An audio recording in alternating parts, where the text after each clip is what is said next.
ఏదైతే అమలు చేయగలుగుతామో అది మాత్రమే ఈ మేనిఫెస్టోలో మనం చూస్తాం. ఏదైతే సాధ్యమో, ఏదైతే ప్రజలకు అవసరమో అది మాత్రమే ఈ మేనిఫెస్టోలో మనం చూస్తాం.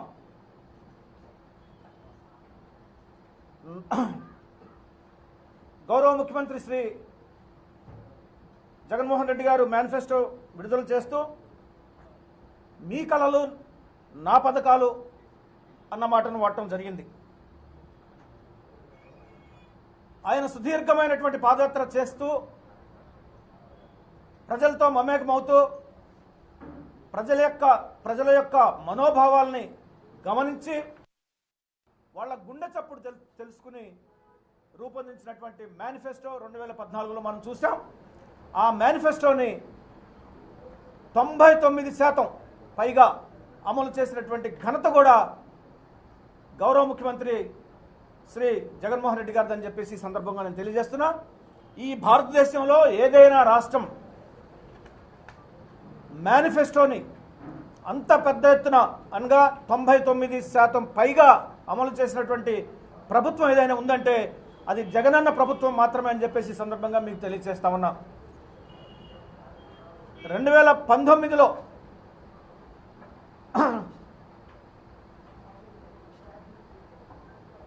తర్వాత అమలును మనం చూసాం. 2019లో ప్రభుత్వం ఏ విధంగా అమలు చేస్తూ వచ్చిందో మనం చూసాం.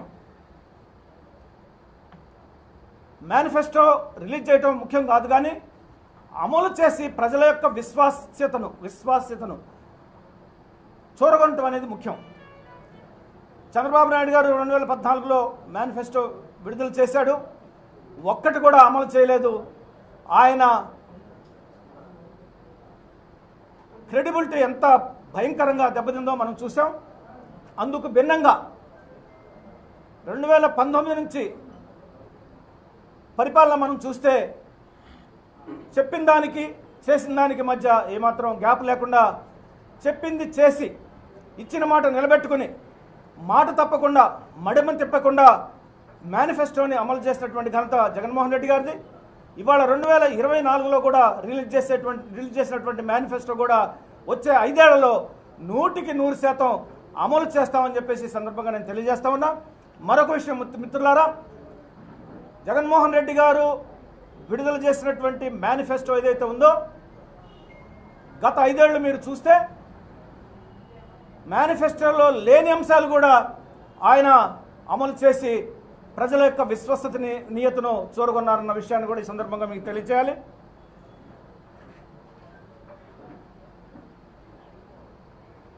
ఇక అంశాల్లోకి వెళ్తే ఇది నవరత్నాలకు అదనంగా కొన్ని అంశాలు చేర్చడం జరిగింది. అందుకే దీన్ని నవరత్నాలు ప్లస్ అని చెప్పడం జరిగింది. ఈ మేనిఫెస్టో నిన్న రిలీజ్ చేసినటువంటి మేనిఫెస్టో ఏదైతే ఉందో వచ్చే 5 ఏళ్లలో తూచా తప్పకుండా 100% అమలు చేయబోయేటువంటి మేనిఫెస్టో ఏదైతే మనం చూసామో దీన్ని నవరత్నాలు ప్లస్ మేనిఫెస్టో అని చెప్పేసి కూడా మనం చెప్పుకోవచ్చు. పెద్ద ఎత్తున మహిళలకు ఈ సమాజంలో పురుషులకు మహిళలకు మధ్య వివక్ష మనకు తెలుసు. అన్ని రంగాల్లో మహిళలు వెనుకబడి ఉన్న విషయం కూడా మనకు తెలుసు. ఒక పక్క మహిళలు, మరొక పక్క దళితులు, ఎస్సీ ఎస్టీ బీసీ మైనారిటీలు, వీళ్ళ కోసం ప్రత్యేకంగా వారి యొక్క సాధికారితకు, వారి యొక్క ఆర్థిక సామాజిక అన్ని రంగాల్లో, విద్య వైద్య ఆరోగ్యం అన్ని రంగాల్లో కూడా వారి యొక్క అభివృద్ధిని కాంక్షిస్తూ అందుకోసం ప్రత్యేకంగా రూపొందించినటువంటి మేనిఫెస్టో ఈ మేనిఫెస్టో. మహిళా సాధికారతకు సంబంధించినంత వరకు అమ్మఒడి పథకం బ్రహ్మాండంగా ఇంప్లిమెంట్ చేస్తాం మనకు తెలుసు. ఇప్పుడు ఏదైతే 15,000 ఇస్తున్నామో ఆ 15,000 ఏటా 15,000 నుంచి 17,000కు పెంచడం జరిగిందన్న విషయాన్ని గమనించాలి.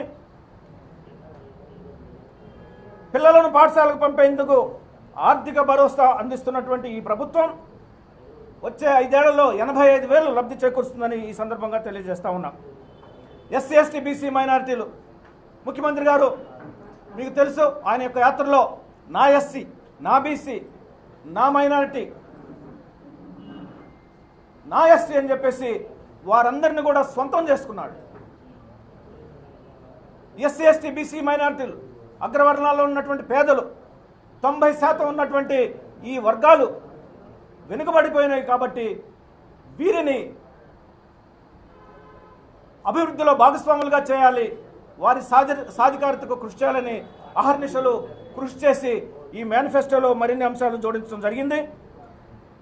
ఇప్పుడు ఏదైతే ఎస్సీ ఎస్టీ బీసీ మైనారిటీ అక్క చెల్లెమ్మలకు లబ్ధి అందుతుందో దాన్ని 1.5 లక్షలు 1,50,000కు పెంచడం జరిగింది. వచ్చే 5 ఏళ్లలో 4 విడతలుగా మరో 75,000 కూడా ఇవ్వటానికి ఇవాళ మేనిఫెస్టో ద్వారా ఈ ప్రభుత్వం సిద్ధంగా ఉందని చెప్పేసి ఈ పార్టీ వైఎస్ఆర్సీపీ పార్టీ సిద్ధంగా ఉందని చెప్పేసి సందర్భంగా నేను తెలియజేస్తా ఉన్నా.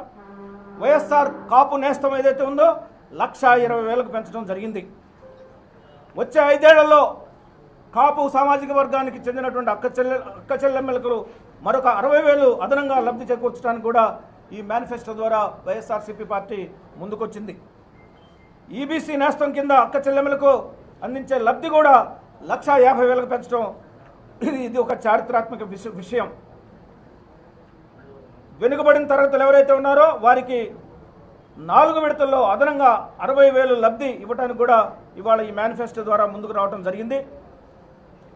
వైఎస్ఆర్ 0 వడ్డీ, వైఎస్ఆర్ కళ్యాణమస్తు, వైఎస్ఆర్ షాదీ తోఫా పథకాలు ఏవైతే ఉన్నాయో ఇప్పుడు అమలు జరుగుతున్నాయో అవన్నీ కూడా యథాతథంగా కొనసాగిస్తామని చెప్పేసి కూడా ఈ సందర్భంగా తెలియజేస్తా ఉన్నా. ఇక రైతుల సంగతికి వస్తే ప్రతి గ్రామంలో కూడా రైతు భరోసా కేంద్రాలు మనం చూసాము.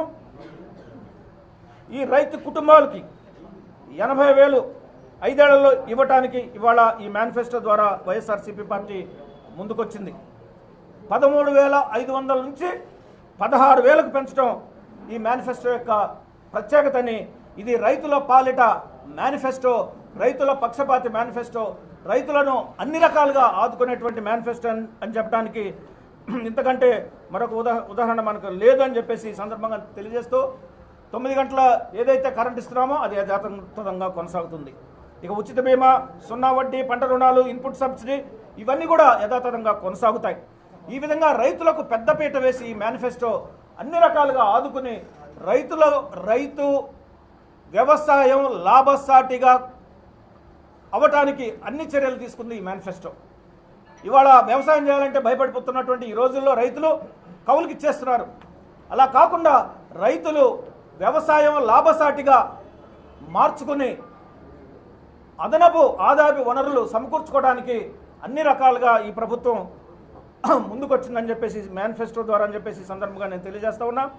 మిత్రులారా, ఇవాళ నిరుద్యోగం అనేది పెద్ద సమస్య మనందరికీ తెలుసు. చదువుకుంటున్నటువంటి పిల్లలు ఎవరైతే ఉన్నారో ఈ డిగ్రీలు ఉద్యోగాలకు పనిచేయటం లేదు. ఎందుకు పనిచేయటం లేదంటే ఆ సిలబస్ వేరు, ఉద్యోగాలకు సంబంధించినటువంటి స్కిల్స్ వేరు.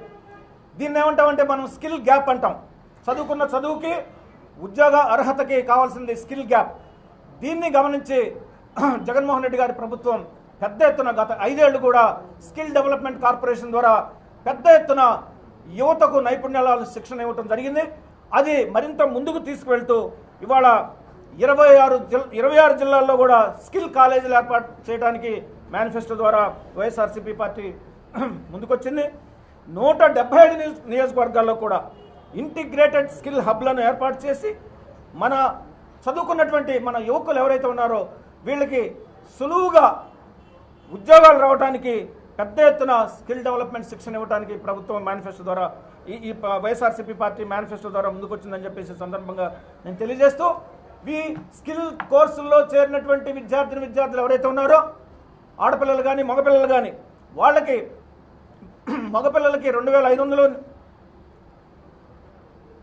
ఆడపిల్లలకి 3,000 స్టైఫండ్గా చెల్లించి వాళ్ళకి ఈ శిక్షణలో నైపుణ్యాల శిక్షణలో మరింత వారి యొక్క నైపుణ్యాలను మెరుగుపరిచి వెంటనే ఉద్యోగాలలో చేరడానికి అన్ని చర్యలు వైఎస్ఆర్సీపీ పార్టీ ప్రభుత్వం తీసుకుంటుందని చెప్పేసి ఈ సందర్భంగా నేను తెలియజేస్తా ఉన్నాను. యూపీఎస్సీ ఏ విధంగా ఇప్పుడు మేమంతా ఐఏఎస్ ఐపీఎస్లు రాసాం, పరీక్షలకు రాసాం. యూపీఎస్సీ ఒక క్యాలెండర్ ఇచ్చిందంటే ఆ క్యాలెండర్కి తగ్గట్టు ప్రిలిమినరీ ఎగ్జామినేషన్ కానీ మెయిన్ ఎగ్జామినేషన్ కానీ ఇంటర్వ్యూ కానీ సెలక్షన్ కానీ జరుగుతాయి ప్రతి సంవత్సరం తూచా తప్పకుండా, డేట్లో మార్పు ఉండదు. ఆ తరహాలో మన ప్రభుత్వం కూడా ఏపీఎస్సి ద్వారా ఒక క్యాలెండర్ రిలీజ్ చేసి ఆ క్యాలెండర్ ప్రకారం ఈ యొక్క ఉద్యోగ ప్రకటన కానీ, పరీక్షల నిర్వహణ కానీ, ఇంటర్వ్యూల నిర్వహణ కానీ చేసి ఒక నిర్దిష్టమైనటువంటి ప్రణాళికతో నిర్దిష్టమైనటువంటి సమయంలో వేకెన్సీలన్నీ పూర్తి చేసి నిరుద్యోగ సమస్యను పరిష్కరించడానికి ఇవాళ ఈ మేనిఫెస్టో ద్వారా మేము ముందుకు రావటం జరిగిందని చెప్పేసి సందర్భంగా తెలియజేస్తా ఉన్నాం. ఇక పెన్షన్ ఏదైతే ఇస్తున్నామో 3,500కు పెంచడం జరిగింది. ఒక పెద్ద గుడ్ న్యూస్ ఏంటంటే ఆశా వర్కర్లు ఉన్నారు, అంగన్వాడీ వర్కర్లు ఉన్నారు, వీళ్ళందరూ కూడా అవుట్సోర్సింగ్ ఉద్యోగులు వీళ్ళందరూ ఉన్నారు. వీళ్ళు లక్షల్లో ఉన్నారు.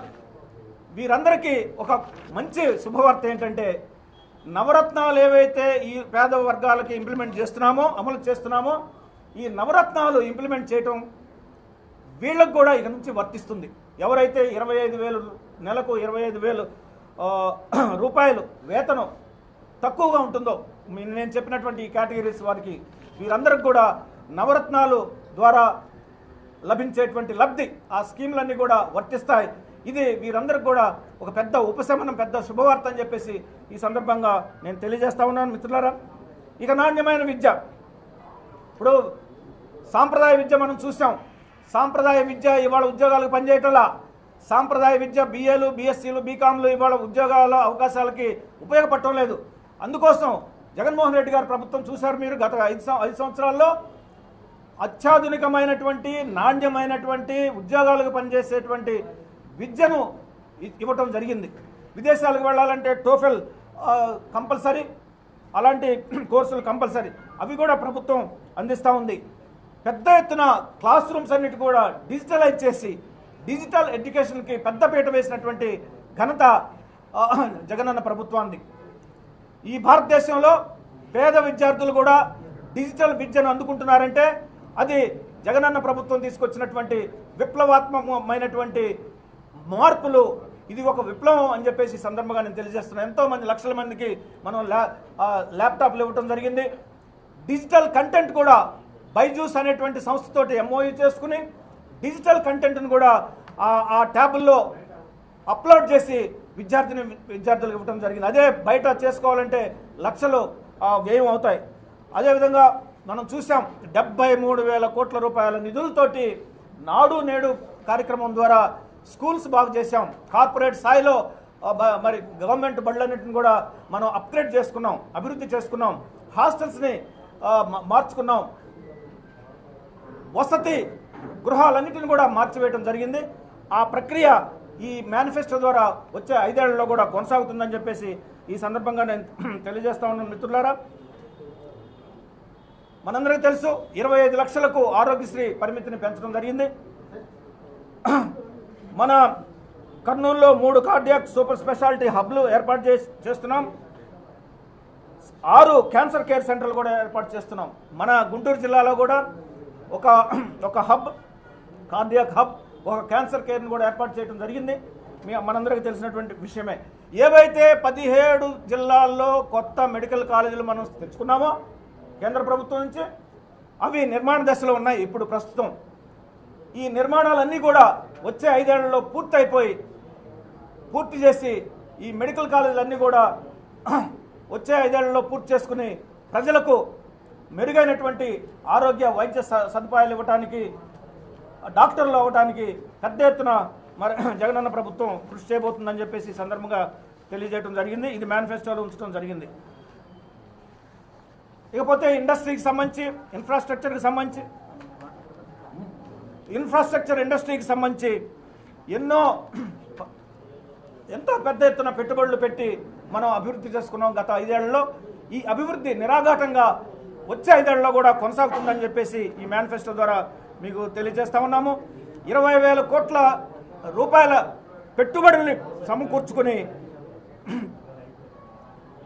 4 మేజర్ పోర్టులు, 10 ఫిషింగ్ హార్బర్లు, 6 ఫిషింగ్ ల్యాండింగ్ సెంటర్ల ద్వారా పెద్ద ఎత్తున ఉపాధి అవకాశాలు, సంపద సృష్టించడానికి ఈ మేనిఫెస్టో ద్వారా వైఎస్ఆర్సీపీ పార్టీ ప్రభుత్వం ముందుకొచ్చిందని చెప్పేసి ఈ సందర్భంగా నేను తెలియజేస్తున్నాను. సుమారు 5,000 కోట్ల రూపాయల నిధులతోటి, అక్షరాల 4,592 కోట్ల రూపాయల నిధులతోటి ప్రతిష్టాత్మకమైనటువంటి అంతర్జాతీయ ప్రమాణాలతో కూడినటువంటి భోగాపురం విమానాశ్రయాన్ని మనం పూర్తి చేసుకుని పోతున్నాం అని చెప్పేసి ఈ మేనిఫెస్టో ద్వారా ప్రజలకు మనం తెలియజేస్తూ ఉన్నాం. అంతేకాకుండా ప్రతి జిల్లా కేంద్రాన్ని ప్రతి జిల్లా ఒక కేంద్రంగా ఒక యూనిట్గా పెట్టుకొని 2,000 కోట్ల నిధులతో రోడ్లు కానీ, డ్రైనేజీలు కానీ, పార్కులు కానీ, ట్రాఫిక్ నిర్వహణ కానీ ఈ విధంగా వీటన్నిటిని అభివృద్ధి చేస్తూ ప్రతి సిటీని కూడా స్మార్ట్ సిటీగా మనం మార్చుకునేందుకు అన్ని చర్యలు తీసుకోబోతున్నామని చెప్పేసి ఈ సందర్భంగా నాకు తెలియజేస్తూ, ఒక కొత్త ప్రయోగం ఏంటంటే ఈ మేనిఫెస్టోలో మనకి పబ్లిక్ ప్రైవేట్ పార్ట్నర్షిప్ తోటి ఆటోలు కానీ, మ్యాక్సీ క్యాబ్లు కానీ, ట్యాక్సీలు కానీ, ట్రిప్పర్లు, లారీ డ్రైవర్లు వీళ్ళందరికీ కూడా వీరికి 10 లక్షల ప్రమాదం బీమా ఏర్పాటు చేయటం కాకుండా పీపీపీ మోడ్లో పారిశ్రామిక పార్కులను ఏర్పాటు చేయడానికి ఈ ప్రభుత్వం ఇప్పటికే చేసింది. వచ్చే 5 ఏళ్లలో కూడా వైఎస్ఆర్సీపీ పార్టీ ప్రభుత్వం చేయబోతుందని చెప్పేసి ఈ సందర్భంగా తెలియజేస్తా ఉన్నాను. మిత్రులారా, ఇక చెప్పుకుంటూ పోతే ఇంకా చాలా ఉన్నాయి. కానీ ఇక్కడ మనం గమనించాల్సింది ఏంటంటే చంద్రబాబు నాయుడు గతంలో మేనిఫెస్టో ఇట్లాగే ఇచ్చాడు. అయితే ఏ ఒక్క హామీ కూడా ఆయన అమలు చేయలేదు. రుణమాఫీ చేస్తానన్నాడు, దశల వారీగా అన్నాడు, చివరికి 60% చేశాడు, 40% పక్కన పెట్టాడు. డ్వాక్రా రుణాలు అన్నాడు, అది కూడా చేయలేదు. చంద్రబాబు నాయుడు ఏ విధంగా ప్రజలను మోసం చేశాడో మేనిఫెస్టోలు ఇచ్చి, అబద్ధాలు పుట్టగా ఇచ్చి, ఇవన్నీ కూడా ఈ విషయాలు మేము ఈ మేనిఫెస్టోను ఏ విధంగా విశ్వసనీయతతోటి చక్కగా 100% ఇంప్లిమెంట్ చేస్తాం, మా ప్రభుత్వం యొక్క విశ్వసనీయత ఏమిటి అన్న విషయాలు విశ్లేషణాత్మకంగా ఇప్పుడు నేను చెప్పినవన్నీ కూడా ఫ్యాక్ట్స్ అండ్ ఫిగర్స్. ఇప్పుడు